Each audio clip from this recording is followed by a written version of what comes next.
Inferential statistic, correlation and regression.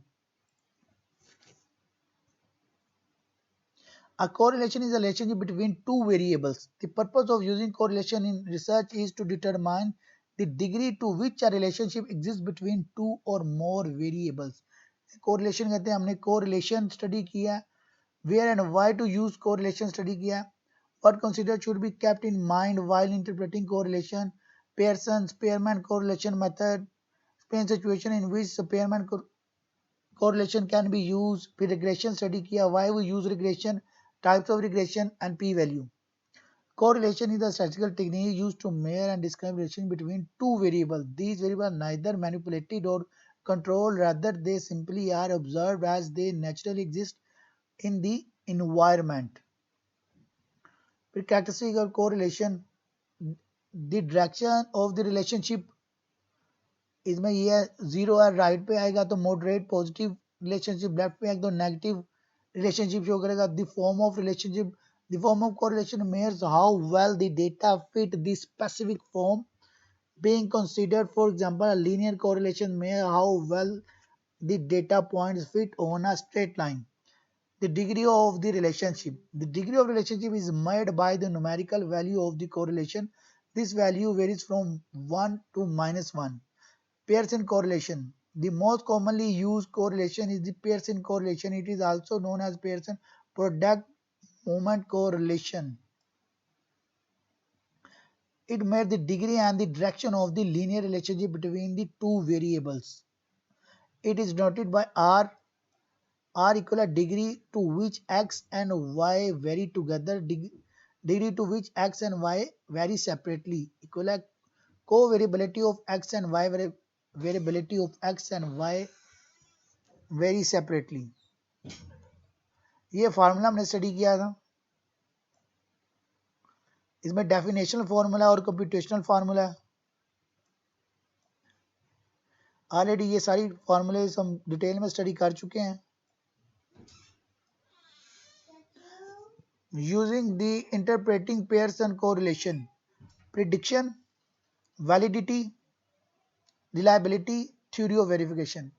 क्या हमने prediction किया है, if two variables are known to be related in some systematic way, it is possible to use one variable to make prediction about the other.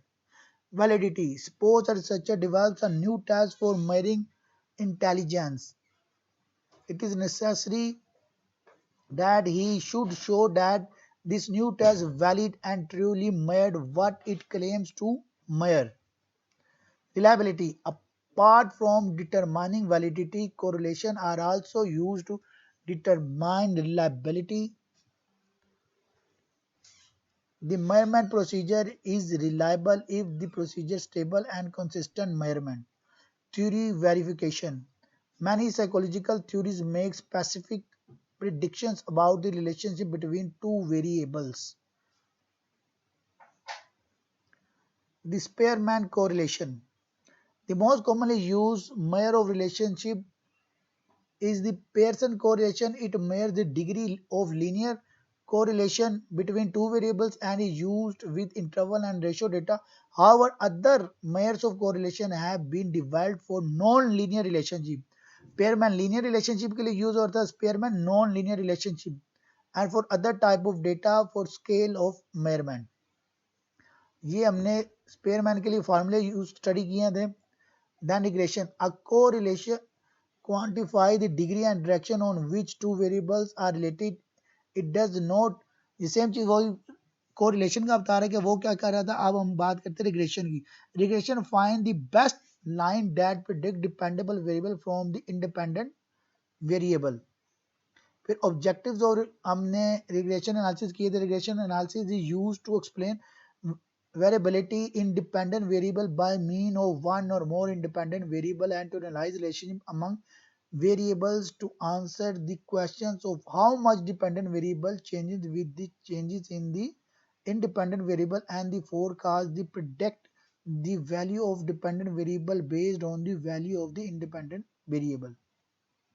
Why do we use regression? क्यों use करते indicate the significant relationship between dependent and the independent variable. Study किया, it indicates the strength of impact of multiple independent variable on a dependent variable. It allows us to compare the effects of variable made on different scales. Types of regression, linear regression, one line में जो show होता है उसे linear regression बोलते हैं.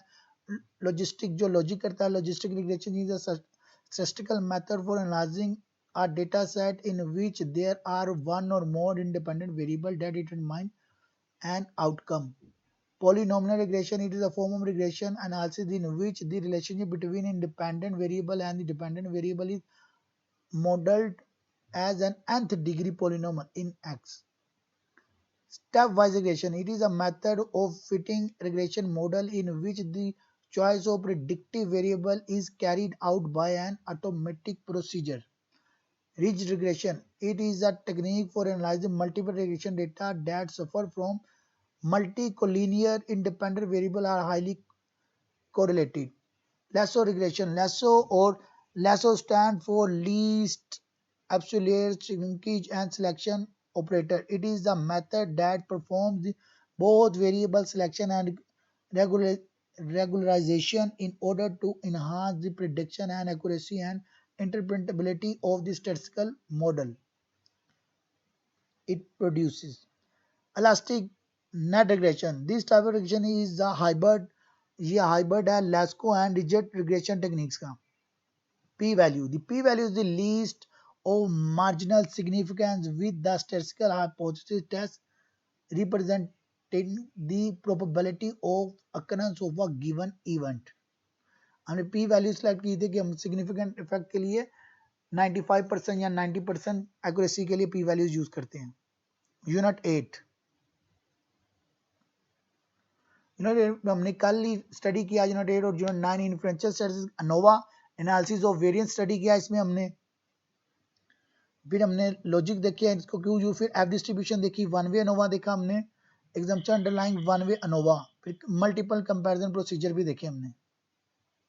ये study किया logic of ANOVA जिसमें हम टेम्परेचर की एग्जांपल ली थी, टेम्परेचर 50 पे, टेम्परेचर 70 पे, टेम्परेचर 90 पे.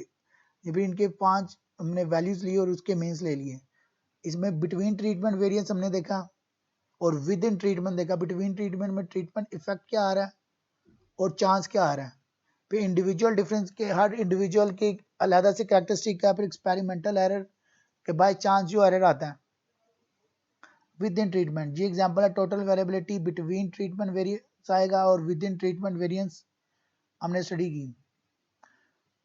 बिटवीन में हम दो चीजें देखते हैं, ट्रीटमेंट इफेक्ट्स देखते हैं और चांस देखते हैं, और विद इन में ओनली चांस पे देखते हैं. एफ डिस्ट्रीब्यूशन, ये एफ डिस्ट्रीब्यूशन का फार्मूला हमने स्टडी किया था, वेरिएंस बिटवीन ट्रीटमेंट और वेरिएंस विद इन ट्रीटमेंट. फिर इसके डिफरेंस फार्मूले मिलकर स्टडी कर लिया. इंटरप्रिटेशन ऑफ एफ स्टैटिस्टिक को, एफ का मतलब अगर वैल्यू 1 आएगी तो एफ रेशियो क्या होगी, अगर एफ की वैल्यू 2 होगी तो वो 2 टाइम्स उसकी सिग्निफिकेंट इफेक्ट होगा, 10 होगी तो 10 टाइम होगा. One way ANOVA. The one-way analysis of variance is an extension of independent two-sample t-test. It is a statistical technique by which we can test if 3 or more means are equal. One-way ANOVA ये हमने कल detail में study किया था. फिर इसकी हमने exemption study की थी कि इंडिपेंडेंट होना चाहिए, नॉर्मेलिटी इसमें होनी चाहिए, और लॉजिक थर्ड में हमने था इसकी होमोजेनिटी ऑफ वेरिएंस होना चाहिए. फिर लॉजिक थी बिहाइंड वन वे अनोवा, ये उसका टेस्ट है के -1/2. Then procedure of using ANOVA, ये एग्जांपल है SS total, SS between treatment और एसएस विद इन ट्रीटमेंट की. कल हमने डिटेल में स्टडी किया. मल्टीपल कंपैरिजन प्रोसीजर्स भी हमने स्टडी किए जिसमें हमने डिफरेंट मल्टीपल कंपैरिजन को हम कंपैरिजन प्रोसीजर्स भी बोलते हैं, और डिफरेंट राइटर्स की इसके बारे में क्या रहे वो भी हमने इसमें देखी. बोनफ्रोनी की, टकी की, स्टेप डाउन की, डोनट की, आसू एमसीबी की, शफी की. यूनिट 9 इन्फ्लुएंशियल स्टैटिस्टिक्स चाय स्क्वायर हमने स्टडी किया. चाय स्क्वायर में हमने एक्सप्लेन किया डिस्ट्रीब्यूशन को, फिर चाय स्क्वायर डिस्ट्रीब्यूशन हमने यूज की और इसकी टाइप्स देखी. चाय स्क्वायर के यूजेस क्या हमने कल डिटेल में स्टडी कर ली थी, और chi square goodness of fitness test भी हमने क्लियर स्टडी किया, और कब यूज करते हैं चाय स्क्वायर को